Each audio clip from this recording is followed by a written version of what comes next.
و غم انگیزتر این که آنان ملت‌های ستم دیده زیر سلطه را در همه چیز عقب نگه داشته و کشورهایی مصرفی بار آوردند و به قدری ما را از پیشرفت‌های خود و قدرت‌های شیطانیشان ترسانده‌اند که جرأت دست زدن به هیچ ابتکاری نداریم و همه چیز خود را تسلیم آنان کرده و سرنوشت خود و کشورهای خود را به دست آنان سپرده و چشم و گوش بسته مطیع فرمان هستیم و این پوچی و تهی مغزی مصنوعی موجب شده که در هیچ امری به فکر و دانش خود اتکا نکنیم و کورکورانه از شرق و غرب تقلید نماییم.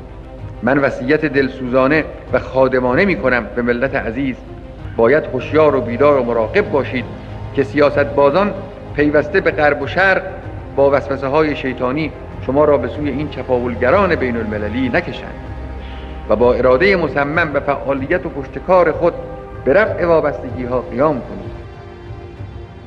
یک نکته اساسی در وصیت‌نامه امام و در بیانات امام مسئله مواجهه با زورگویان عالم است.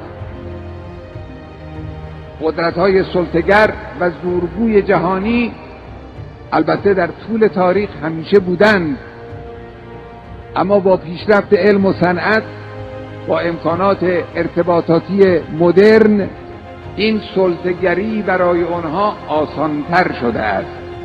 لذا می‌بینید آمریکایی‌ها نسبت به همه جهان ابراز طمع ورزی می‌کنند با این بهانه‌ای که منافع ما در فلان جا به خطر افتاده است وارد میشن، گویا منافع آنها بر منافع همه دنیا ترجیح دارد، بر منافع ملت‌ها ترجیح داره. خب در مقابل این زورگویی و گردن کلفتی و حرف نشنوی و حق ناشناسی چجور باید برخورد کرد؟